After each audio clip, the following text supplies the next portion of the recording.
Good evening, America, and welcome to the Wednesday edition of Just the News, No Noise. I'm your host, John Solomon, reporting to you, as always, from the sometimes crazy nation's capital and the wiredtofishcoffee.com studios. Wired to Fish Coffee, you know this, my favorite coffee, the official coffee of Just the News, the favorite coffee of tens of thousands of Americans now. Go check it out and find out why it's so great, not only because it tastes great, but because it does good. It gives back 25% of its proceeds for conservation and Christian faith organizations.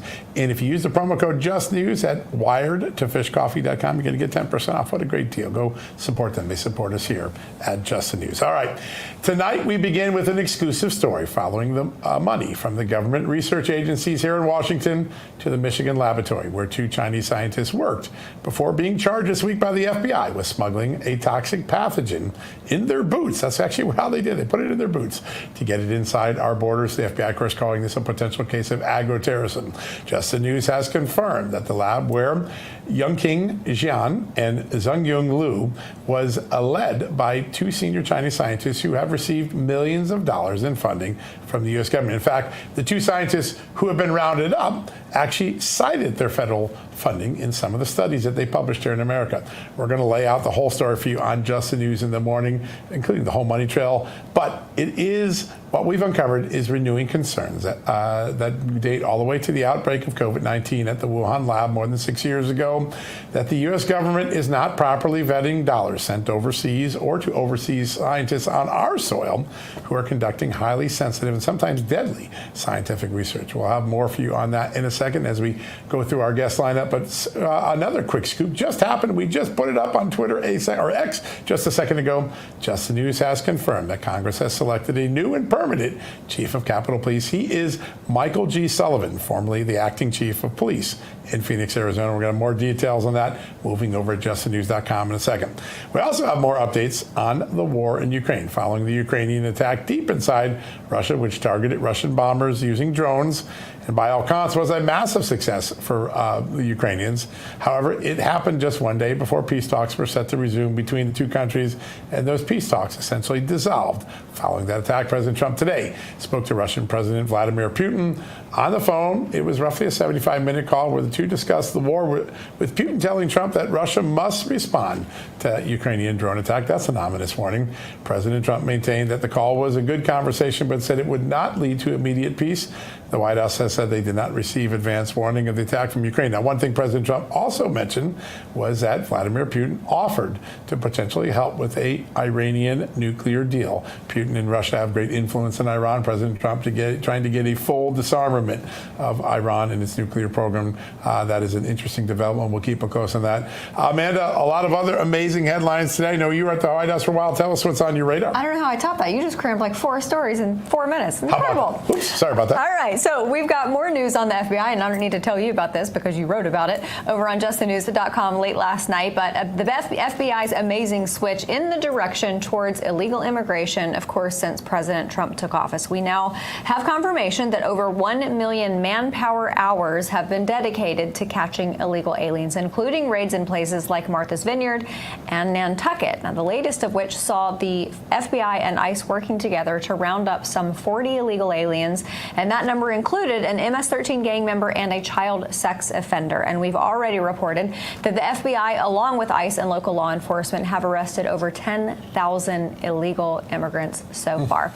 Now, documents obtained by Just the News show that the FBI Director Patel has shifted about 5,448 agents towards immigration as of last week, as of the last week of May. And it's pretty amazing what government agencies can do when they are actually put their mind to it and they are put in the right positions for success. And some more for you on President Trump's One Big Beautiful Bill. OMB Director Russ Vought testified before the House Appropriations Committee earlier today. And he was asked what would happen to the economy if the bill isn't passed by the Senate. And he wasn't very upbeat about it. Here it is. Was he? If H.R. 1 fails, if whatever comes back from the Senate fails to get to the desk of the president and signed into law, what happens at the end of this year? I think we'll have a recession. I think we will be, economic storm clouds will be very dark. I think we'll have a 60% tax increase on the American people. He went on to explain that the bill has been, in his view, mischaracterized by a lot of folks, and he explained that the bill does cut spending, saying that there is $1.7 trillion in mandatory savers in the bill. So, John, we're going to have a lot to talk about on this show. I just want to mention one thing because I want to get your take real quickly. Karine Jean-Pierre suddenly decided she's not a Democrat anymore. She's an independent. She's got a book coming out. I wonder if she's going to dish on Joe Biden and all of his lack of faculties. By the way, this news comes out when James Comer today subpoenaed told five top Biden officials are going to have to come and testify before Congress. They haven't subpoenaed them yet, but demanding interviews. What do you think KGP's up to? I don't know, but I wouldn't use independent to describe her ever, especially not when she was speaking from the podium. But yeah, I think that there is a mounting pile of people at this point who are willing to cash in on their access that they had to President Joe Biden now that he's persona non grata. I'm going to predict a case of revisionist history. We'll see what happens. Yeah. All right. Our first guest tonight, he knows everything that's going on Capitol. He's in the middle of so many amazing things, investigating, trying to help save money in this country. And in his spare time, he serves as an Adjutant General in the National Guard. He is from the great state of Pennsylvania, our good friend, Congressman Scott Perry. Congressman, good to have you on the show, sir. Great to be with you guys, and we should get right into it. Where do we start? All right, listen, let's start with Karine Jean-Pierre. She's got a book out. All of a sudden, she decides she's not a Democrat anymore?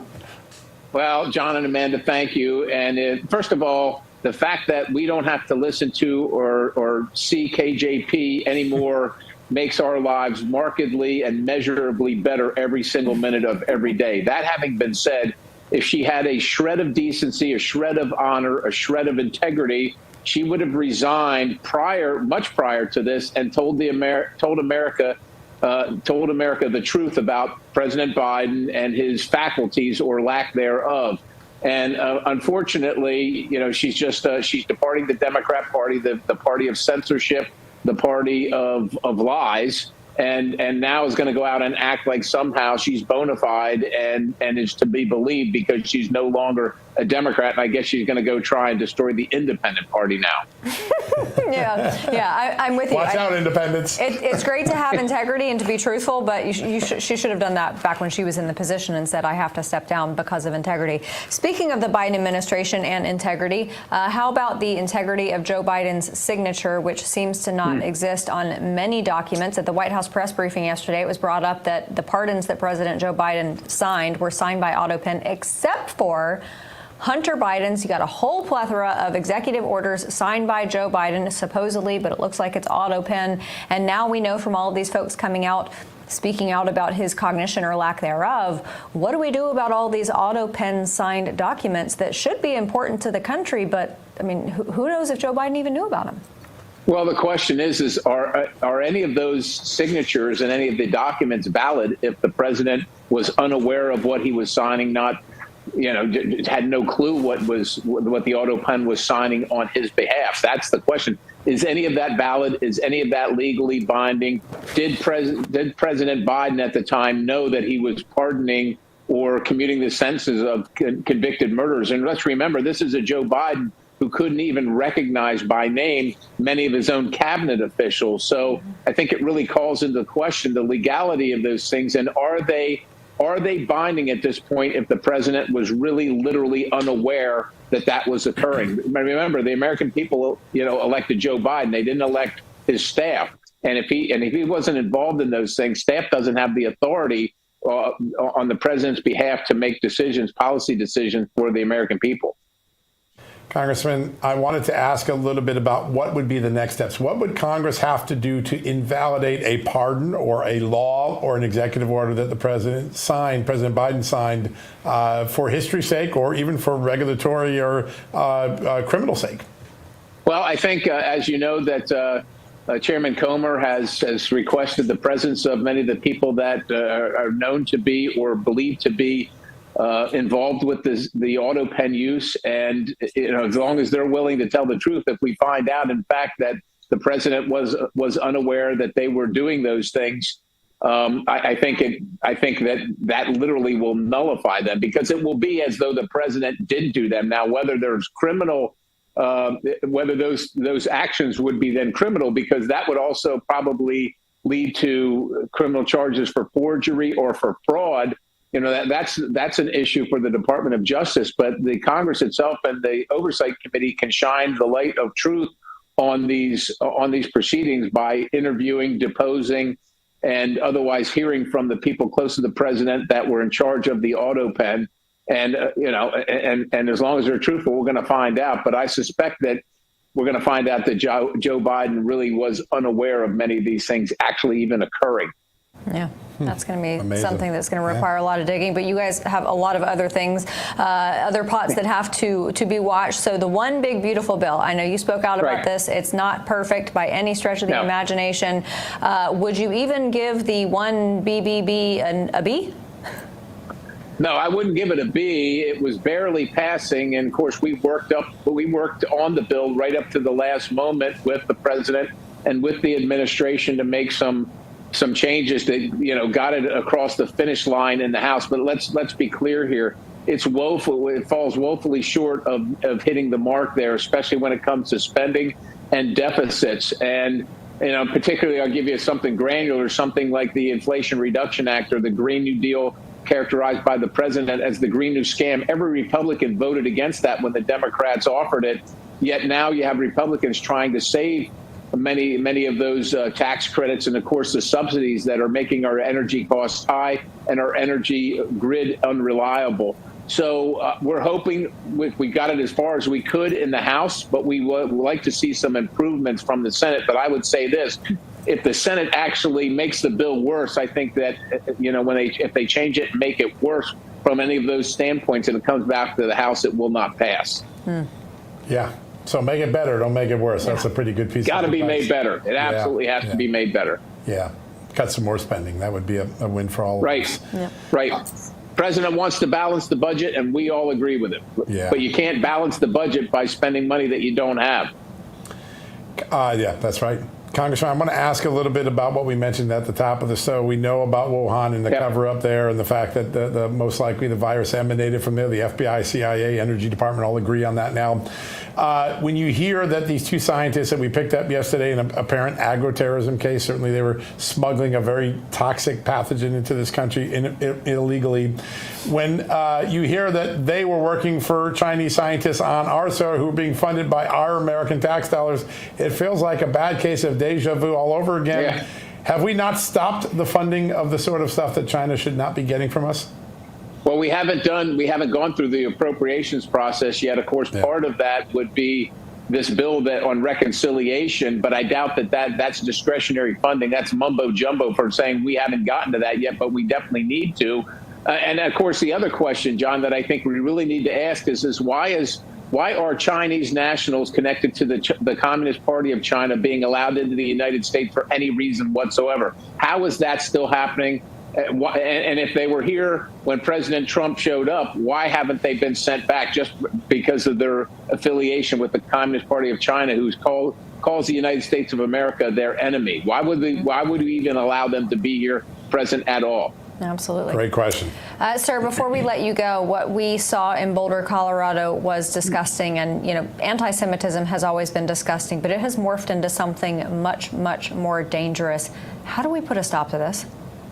Well, it's going to take some time because it's not helpful when the Democrat Party keeps on lionizing these people that are out there saying free Gaza and global intifada. That encourages people to commit violent acts. And of course, most of the media is giving the Democrat Party and these violent actors a pass. There's a pattern here, whether it's this guy in Colorado, of course, the shooting in Washington, D.C., and in Pennsylvania, where we had another left-wing activist. These are all left-wing radical Islamists, or at least anti-Semitic people that are, this guy in Pennsylvania set the governor's mansion on fire. And as you know, the governor of Pennsylvania is a practicing Jewish individual. And, this person set his home on fire with the intent to kill him and his family.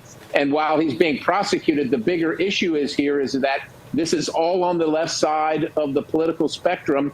And of course, the media wants to say nothing about it. They're actually okay with, violence is okay as long as the left is committing it. And that's what we're seeing right now. And so it's going to be difficult to stop it until we come to terms with the reality of what's happening. So real quickly, would you support making it a felony overstaying your visa? And would you support ending NIH and other scientific funding to Communist China? Well, John, of course, I would on both of those things. Yeah. Absolutely. That's what I thought. Always common sense. So great to have you on the show today. What a great honor, a good catch up. We always learn a lot when you're on the show. All right. Well, thank you. God bless you. Be safe out there. We sure will. You as well, sir. Thank you so much. All right, folks, we're going to stay on Capitol Hill after the commercial break. Another member of Congress, Tom Tiffany's going to join us from Wisconsin. A lot to talk about there. But first, a message from our great advertisers and sponsors here.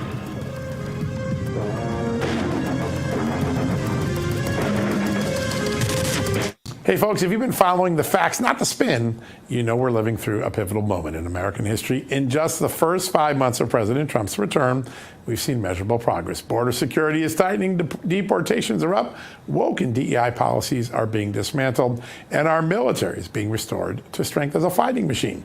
These are real actions, not talking points, but here's what the facts can also tell us. One man can't fix everything. Congress needs to get in line with the American people, and that's where you come in.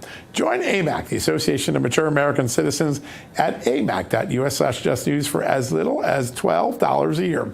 You'll get their award-winning magazine, valuable discounts, and access to free resources. But more importantly, you'll be part of a movement committed to protecting the values that made this country great: faith, family, and of course, freedom. Don't just read the headlines, help shape them. Join me and become an AMAC member today by going to amac.us/justnews and stand with millions of informed Americans right now.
Welcome back, America. Earlier today, Amanda and I got the chance to speak with Wisconsin Congressman Tom Tiffany, who lives right next door to Michigan, where those Chinese scientists were trying to smuggle that toxic pathogen into the country. He had a lot to say about that and the state of our federal health research. We're going to turn to that. Have a good watch. All right, joining us now, Wisconsin Congressman Tom Tiffany, always on top of the big developments here in Washington. Congressman, great to have you on the show. It's a pleasure.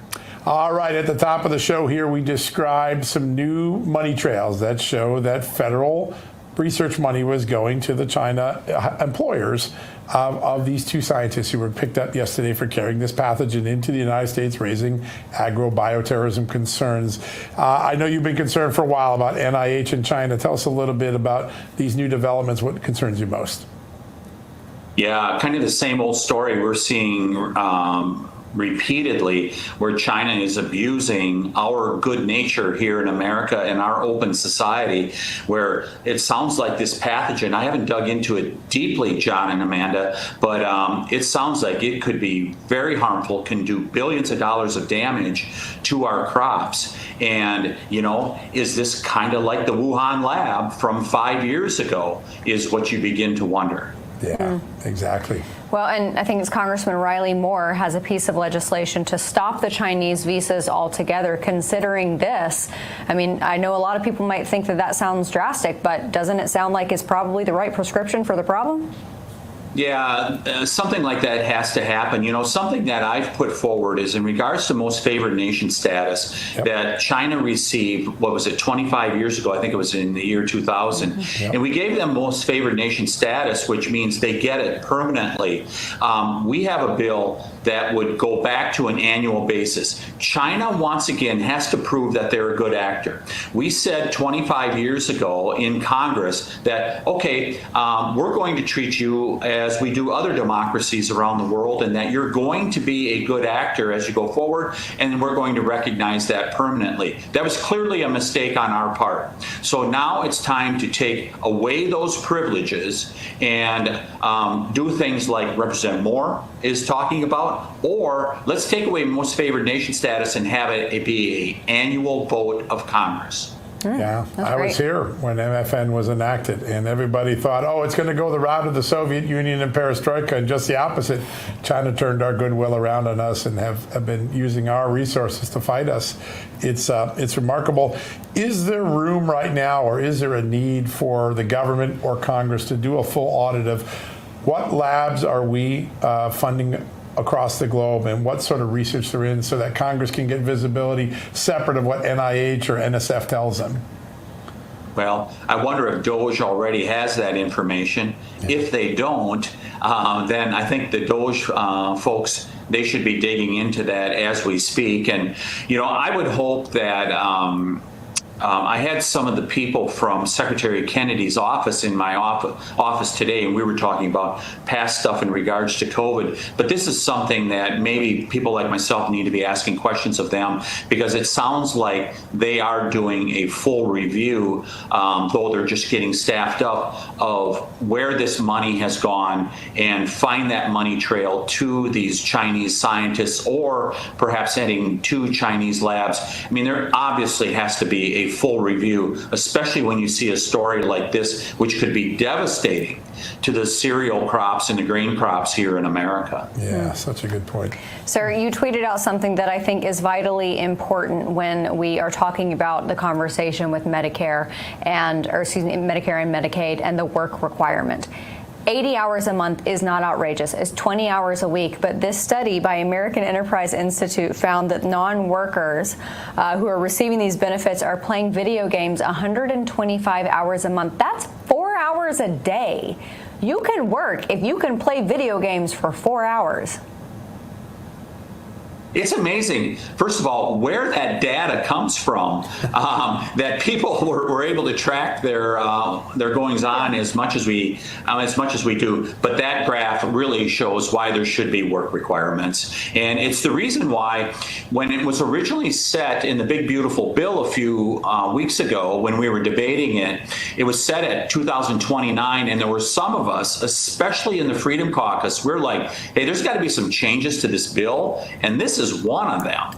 And fortunately, we were able to move that up to 2026, and hopefully that stays in place here as the Senate negotiates it. There's no reason why people who are able-bodied shouldn't be working. And by the way, not certainly for the employers that need staff to be able to do their jobs, but primarily for those people's self-worth. You tell me that somebody's sitting on the couch playing video games 4 hours a day, that they recognize themselves as, boy, I'm an integral part of society. We have to have these work requirements. Yeah, and being willing to admit that. Yeah. The self-worth crazy. Work, there's nothing like it. And work just creates a sense of confidence that you can't get anywhere else. Sir, I know we're in the middle of an interesting trade realignment in the world, President Trump affecting a lot of it. You've introduced a resolution to withdraw the United States from the World Trade Organization. Tell us a little bit about why that's important and what the WTO has become over the years. Yeah, so we're getting in that window now. Every 5 years, there is the ability of Congress to have a vote in regards to the World Trade Organization and whether we should be a member. It's time to have a vote. Last time there was a vote, I think it was 2005. Since then, there has not been a vote on this. It is time to have the vote and have everyone in Congress decide, okay, should we be a member of a organization, in this case, the World Trade Organization, that is really just a China-centric organization. It breaches the sovereignty of the United States of America. I mean, how in the world did we trade before 1995 without these world bodies like this that we have become signatories on? And it's clear that it's not necessary for us to be able to belong to it. It's clear that China controls them or has a great amount of leverage with those organizations. Time to get America out. Time for us to have a vote here in Congress. We're going to be pushing for it. Yeah. Sir, yesterday I was in the briefing, and once again, Caroline Leavitt had to show to reporters who are reticent to report on all of the crimes of the people who are being deported, just some of the examples of folks who are getting deported. And I know you've been so vocal about this when it comes to the mass immigration that happened under Joe Biden. We do have terrorists in this country. DHS Secretary has made that clear. We have to get them out. How do we do that? We have to continue to empower ICE to be able to do their jobs. And it's time for the courts to step up and do the right thing. This is a function of the executive branch. There should be no doubt about it. And let's get this done. And there was a very good decision from the courts in regards to people on parole that are here on immigration parole, which, by the way, they're supposed to be vetted on a case-by-case basis. They were able to do it in a mass basis during the Biden years. And so that was a good decision, saying, those of you that are paroled, you can be sent back to your home countries. And the administration just needs to continue to work this process through the courts. And I think that we're going to get to the right place in regards to it. Congress, I think that we should go back, and when we're done with reconciliation here, we should really be we should be voting on our bill last year the Secure the Border bill. Yep. We should be doing that and making sure that we're codifying some of those things that were in rule or just need to have a stronger commitment in the law and being done on a statutory basis. Yeah, nothing like expressing the will of Congress to make something far more permanent for future presidents. That's such an important thing. Real quickly, sir, before we let you go, there's a lot of angst. How will this big, beautiful bill do as it gets through the Senate and it comes back to the House? Just get your thoughts on the current conversation about cutting more spending and changes to its SALT, all those things. Where do you think this ends up, and where would you personally like to see it ended up? I hope it becomes better. So we've all heard my home state Senator Ron Johnson. He's been all over talking about it. Right here, in fact. With you guys. And my reaction is just go, Ron, go. I hope he makes it more conservative. I hope they make it more conservative in the Senate. And I think one of the ways is in regards to SALT. I think the SALT deduction that they're raising is that's like $320 billion. That's a really good place that the Senate should change that, because there's no reason to take that from $10,000 to $40,000. For people just in a few states that have such high taxes. But I would hope that they possibly would make Medicaid stronger. I hope they don't backtrack on what we did on the green energy stuff, where you've got to have that project started within 60 days of the bill being signed, because green energy is undermining our grid. It's making it more expensive. It's getting China a competitive advantage in manufacturing. So I hope what we negotiate in regards to green energy stays in place. I hope we could get a little better place in regards to Medicaid. All common sense ideas. I think "Go, Ron, go" is going to become a slogan tomorrow. Congressman, such an honor to have you. We love every time you come on. We always get such great information. Thanks for joining us. Thanks, Amanda and John. Always a pleasure. Great honor to have you, sir. What a great conversation. All right, we're going to take a break. When we come back, one issue that isn't talked much about is President Trump's push to bring manufacturing back to America. It not only helps American jobs, but it makes America safer, too. We're going to explain that next after these messages.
Welcome back, everybody. We've got an interesting story for you now regarding what has become a pretty controversial topic in government. It's actually about vaping and laws surrounding vaping. Now, one of the issues is that most disposable vapes in the United States are made in China, and nobody knows what's in them. For example, we asked Kentucky AG Russell Coleman about it last week, so take a look at what he had to say.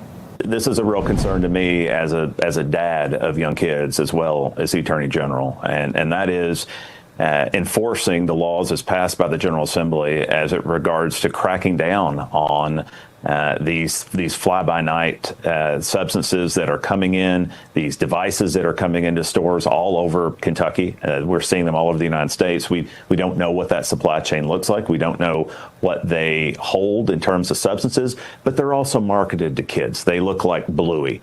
Those of you parents, they look like SpongeBob's, and we have no idea what are in those. And so we'll be enforcing the laws as passed by our legislature and restricting those. With us now is someone who is looking to do something about the problem by bringing that vape manufacturing completely back to the United States. And he is helping pass laws around the country to make it happen. He is the founder of 50 Bar, a vape company bringing its manufacturing back here to the United States. Brady Bates. Brady, thanks so much for joining us. Thanks for having me, guys. I really appreciate it. Absolutely. Tell us about 50 Bar and why you decided to be on this mission and bring it back here to the United States. Yeah, so I just want to say that I agree with the Attorney General. You know, there's a line in the sand that's been crossed, especially over the last 18 months or so, with the devices that have come out that are in the shape of video games or teddy bears or Beanie Babies or things of that nature. So I'm on the same page with the AG out there in Kentucky and fully support working with any legislators on figuring out how we can come to a resolution on this problem. 50 Bar is a company that we started about two and a half years ago. I've been in the nicotine space for about 13 years now on the vapor side.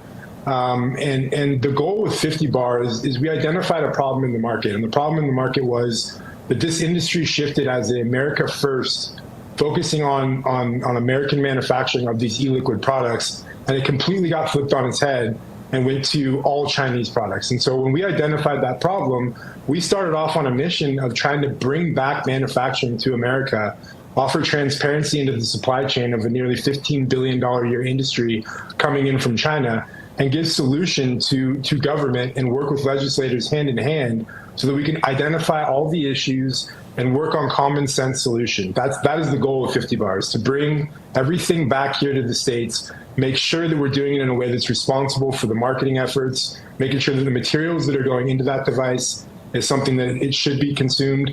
And with the Chinese products, you know, we just don't know. It's a consumable vapor product that at the end of the day, we can't understand the supply chain. It's pretty amazing. All right, so for a product that had its roots in America, then China takes it over beyond just trying to make money in the country or opening up new manufacturing opportunities for China. Did China have any, being an insider in the industry, does China have any other interest in trying to have control over vapes to young people in this country? I don't think it's so much control over vapes and young people for the Chinese, because again, I still buy my components from China, right? So I still have a reliance on them. And the people over there that I've met and we work with, they're fair and decent people. I think that it's a control over one of the largest industries we've ever seen in this country, which is the tobacco industry. Yeah. And if you look at the larger tobacco companies, a lot of them rely on foreign, sometimes adversarial countries in order to get their supply chains going because of the things that have happened here in the States over the last 20 years as far as offshoring manufacturing to other countries. So everyone's trying to find the cheapest labor possible.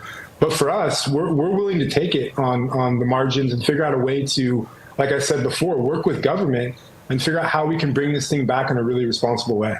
Yeah. Brady, if we have learned anything from the past few days, it is that the CCP will try to Trojan horse poison into this country however they can. When it comes to vapes and getting the supplies from them, how do you test to make sure that there aren't any, really nasty chemicals in there beyond what we know of? Yeah, so we go through everything with a fine-tooth comb at our facility in California. We have a facility in California, Ohio, and Virginia. They are GMPC certified facilities, so it's a third-party accreditation from the FDA. And we have good manufacturing standards in place. We ensure that the product that we're putting out to market is as safe as it possibly can be. And for us, we've been doing this so long now that I hope we know what we're doing, right? So for me, it's important that we're putting the safest products out there and making sure that we're doing the best to our abilities. So, Brady, there was a recent ruling by the Supreme Court upheld sort of the Biden approach at the FDA to vapes, giving the FDA some regulatory control over it. Tell us how the change in presidencies has changed the dynamics for your industry and for what may lie ahead in terms of the manufacturing chain. Well, I think President Trump has given us hope, right? I think he's giving us hope that the American dream can be reborn again. And that, to me, is the most important thing. And I think that specifically when it comes to our industry, I was at the White House about 3 weeks ago now, taking a meeting with some executives over there, talking through our process and our plans for the future and how we're going to step-by-step reshore this thing back to America and bring this industry home. But that's a process, right? And in order to get that process done, we need to be working hand in hand to make sure that the legislators understand the issue fully and that this industry, the American side of this industry, is really coming from a place of harm reduction. We all started in this industry 13 years ago with no other goal but to get people to switch from combustible cigarettes to a healthier alternative in vaping.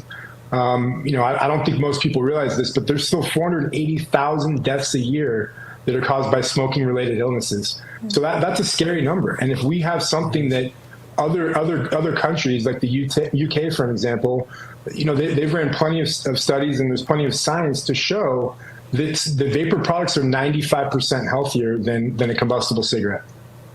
Brady, before we let you go, there is a lot of fear-mongering out there in the direction of business owners who might be considering bringing their manufacturing back to U.S. shores. And maybe some of that is founded. But what I have heard from other business owners is that once you bite the bullet and you decide to bring manufacturing back, that there's almost a subculture in job creators and businesses in this country where there's almost, a communication where you guys can share tips on how to do that. Have you found that?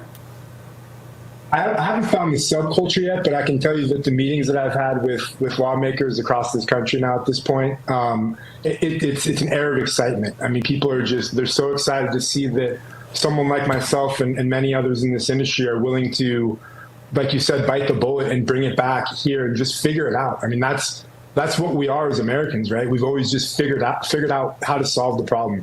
Figure out if there's a barrier in front of us or a mountain we got to climb, no matter how big, we're going to get over that mountain and figure it out. And that's really the passion that comes from me in this industry. And not just in this industry, if you pull the nicotine out of it, this is the roadmap onto how anyone who wants to start manufacturing back in this country, small to medium-sized businesses, it's going to be a battle. There's going to be an uphill battle that one's going to be faced with, but you got to strap your boots on tight and just go for the ride. Yeah, that's true American grit since our founding, figuring out a way to make it happen. Brady Bates, founder of 50 Bar, thanks so much for being here. Thank you, guys. I appreciate it. Absolutely. All right. Coming up, more on those Chinese nationals who smuggled a biological pathogen into America. What can you do to protect yourself if this kind of thing happens again? We're going to talk to you about the wellness company and what they have to offer after this.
back, everybody. We've got a couple big stories that we want to get to now. One involving that dangerous biological pathogen being smuggled into the United States by Chinese nationals in their shoes, and another one about the FBI investigations into the COVID cover-up. So joining us now to talk about it, the Chief of Disaster and Emergency Medicine at the wellness company, Dr. Kelly Victory. Dr. Victory, welcome back to the show. Thanks very much for having me. I think the sad reality is that the fact that these Chinese citizens, these nationals, smuggled it into the country, maybe not a surprise. It may not even be a surprise for Americans to know that we actually paid the bill for it. But let's look forward to if something like this, this is a part of a broader conversation about any type of biological weapon, agriculture or otherwise, coming into this country. How can we as individuals, with our own autonomy, our own agency, how can we protect ourselves? Well, it starts with our government, Amanda. We've got to rein in our government. We have been doing research, scientific research with China, our greatest geopolitical foe, for decades. What could possibly go wrong? I did not agree with a lot of what happened under the Obama administration, but one of the things I did agree with was the moratorium that he put on gain-of-function research. But it turns out that research continued during the years after the moratorium, largely because it was simply transferred over to labs in China. And that is where the COVID-19 virus emanated from. It was created in a lab in Wuhan, but it was created largely with U.S. taxpayer dollars that were funneled over there so that research could continue despite the fact that it had been banned in this country. So this is not the first time that we have seen a pathogen come from China. In fact, almost all pandemics begin in Asia, and many of them in China. So the fact that this is happening again, and we have Chinese nationals coming over with God knows what else they womped up in a laboratory, is bad enough. But the fact that our tax dollars were used to fund that research, and it's very clear the Chinese scientists claimed they credited the U.S. NIH for funding their studies. So we are spending, as John said, our money to fund not only dangerous research, but to do it with people who do not have our best interest in mind. Yeah, it's a head scratcher, and yet it just seems to go on so laissez-faire here. Last year, we did some reporting on open source intelligence from the U.S. intelligence agency showing that we have suspected since 2005 that China has an illicit bioweapons program, and that some of these research projects from America are really assisting it. The House Intelligence Committee confirmed that a few months later, put out its report. The idea that China is engaged in maybe a bioweapons preparation program, and they're on our soil, they're in our laboratories, they're taking our money. How do we put a stop to it? How do we get the political will to stop this? Well, again, this has to begin with our government. I'm never surprised when I hear that the Chinese lied about something, that the Chinese did something nefarious. What's concerning to me is that our own government was participant in these things. There's no question that many people in our American labs, everybody from Anthony Fauci to Francis Collins and many others knew about this. They were actually helping with that research, and they knew darn well where the COVID-19 virus came from. They were, as I said, funding it, and they were part of the research projects. The Department of Defense did the same. So our own government we've got to put some stops in place that have teeth to them. We cannot allow this to happen. And I think unless there is accountability about the debacle, the devastating impact that COVID-19 had on this country, not only in lives lost and lives ruined, but in its impact on the economy, on the futures of our children. After schools were closed and a lockdown, we left a smoldering crater where our economy used to be. We have got to have accountability. We won't be able to do anything going forward, I don't believe, if we don't hold to account those people and those institutions and organizations that were participant in the COVID-19 pandemic. Speaking of looking forward, HHS Secretary Kennedy announced that he is canceling a $766 million experimental mRNA bird flu vaccine. Now, we all hear the term experimental vaccine related to COVID, but for this, is it a good thing that he's canceling it? I think absolutely. This whole bird flu issue is, frankly, much ado about nothing. So far, we have not seen any significant transmission of bird flu from human to human. It has largely been an issue of people working directly with infected birds, so poultry workers or people working with cattle that have become infected. There has not been significant human-to-human transmission. Again, however, as an aside, they are doing gain-of-function research in the United States on bird flu with the specific purpose of making it more transmissible. Now, why between humans? Now, why you would do that is anybody's guess. Very, very dangerous, and there should be an immediate stop to it. The fact that Secretary Kennedy is pulling the plug on this mRNA vaccine for bird flu, I think, is a very good idea. These are non-sterilizing vaccines, meaning they do not keep the birds from actually getting infected. The virus therefore mutates its way out of the vaccine, and it simply causes the epidemic or the pandemic of the virus to go on longer than it otherwise would. We should let this virus run its way through the flocks, through the herds. Some small number of animals may get sick and die. The rest will develop natural immunity and go on their merry way. That's what we should have done with COVID as well. All right, Doctor, you have set up an extraordinary website for us, twc.health/justnews. If we're sitting at home and you have this, we all have this lack of confidence in our public health infrastructure right now. It has really let us down. What are some of the things we could do to be stocked and prepared and smart in our home? Well, as you said, John, we have a host of kits available on our website and other supplements and medications. These kits, I think, are one of the most important things people can do because they contain prescription medications that are written and prescribed for you so that you can have on hand things like antibiotics, antivirals, steroids, medications to treat skin wounds, bladder infections, bronchitis, nausea and vomiting, common and really very treatable illnesses, and it allows people to not be beholden to the system so that you aren't in a position where you have to get to the doctor quickly or go to an urgent care or, God forbid, the emergency department for things that are easily treatable with antibiotics or antivirals or medications of that sort. So having those kits on hand, I think, is absolutely can be a lifesaver, and it certainly is very wise. As you said, many people have lost faith in the system. They've lost faith in healthcare in the United States. It's going to be a long time before we rebuild that trust. So anything people can do to get out of the clutches of the system by being prepared and having medications, for example, on hand ahead of time is a good idea. Absolutely. On top of that, we have an issue where the vast majority of our medications are coming from China.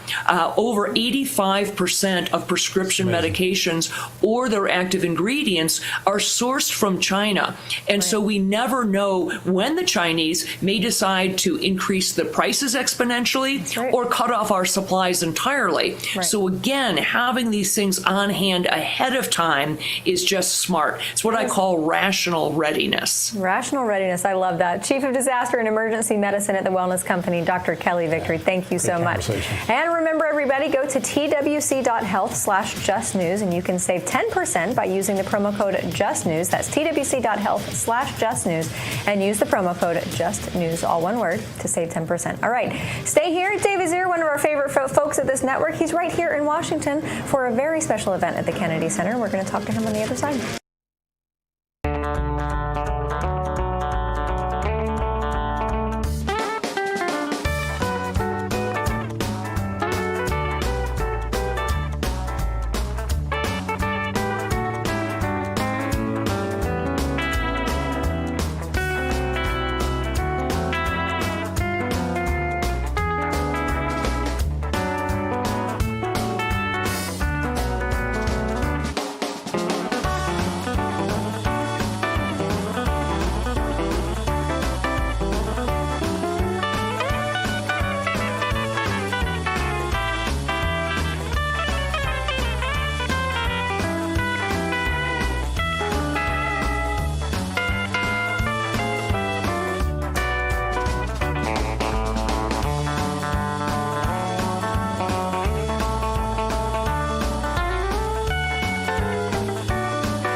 Welcome back, everybody. The Kennedy Center has gone through some major changes under President Trump with, of course, Rick Grinnell at the helm. And tonight it actually featured something pro-America, the film premiere of The American Miracle. It's described as a docudrama exploring the divine hand in America's founding. And John, there was a pretty big hullabaloo about a month ago because Les Mis, who is on tour, they had originally booked dates at the Kennedy Center, and then they boycotted it, saying we don't support, the Trump agenda. And Rick Grinnell gave a searing and very pithy response. Basically, that was like, okay, well, we no longer welcome bigotry here, so bye. Yeah.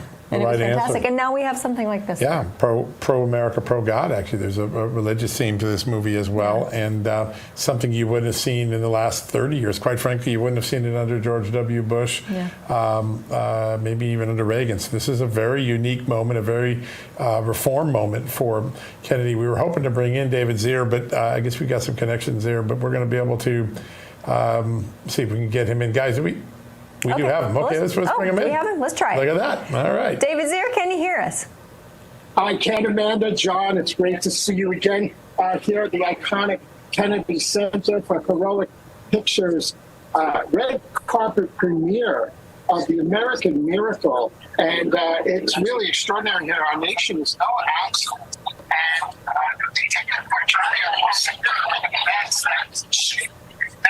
prosperity and the perspective of our founding fathers. And there's an all-star lineup here adapted from film critic, author, best-selling author, New York Times, Michael Medved's book, The American Miracle, and Pat Boone. We just interviewed him on the red carpet, along with Ben Carson. We're going to be sharing that with the network, and so many others, Kevin and Sam Sorbo. And it was funny, Adam, right? Because Bill Maher joked that Trump's turning the Kennedy Center into something you'll see Kevin Sorbo soon being honored there. And here he is tonight. This place is tremendous. The audience has been coming. And they just canceled, like a lot of, it was supposed to be a massive amount of LGBT events. The King of Kings sold out. Another the last couple of weeks here. So the American Mile plays. And this movie is beautiful. You're bringing back things that are normalized in culture here. It's wonderful to see. And anybody who hasn't been to the Kennedy said this place is stunning. So please come and visit this place. This is my first time, actually. Yeah, there's no doubt about it. Well, we're looking forward to, fellas, your coverage and red carpet coverage. I know we're going to see it over the next several days on the network. So we're going to let you go interview some more great stars, and we'll catch up with you guys tomorrow. But thank you for joining us. What a great opportunity to have you on the red carpet at such a momentous event. Thanks, guys. Listen, any type of event where you have Ben Carson and Pat Boone, oh yeah, I'm there. Yeah, that's I wish I was deal. actually. Sam Sorbo, yeah, and Kevin and Sam Sorbo. I love that this type of programming is becoming more mainstream. And kudos to Rick Grinnell, because he, in the face of a ton of criticism from the entertainment community, from the theatrical community, from the gay community, he has faced a ton of backlash, and he is just powering through and turning the Kennedy Center back to its glory days, where it had quality programming there. People have been voting with their wallet and their eyeballs on movies. So many good, faith-filled and conservative. Reagan and David and all the movies that have come out. It is the people are voting and the elitists aren't listening. And I think it took someone like Rick Grinnell to adjust the dial for us. Yeah. And look, when it comes to the creation of these types of programs, it goes all the way back to competition. You create competition, and it forces the programming to be better. And the production value of so much of this these days is just absolutely amazing. So I'm looking forward to seeing this, as well as all the other great content out there. Speaking of great content, go to justthenews.com for breaking news and incredible enterprise stories by John Solomon and his staff of reporters. We'll see you tomorrow.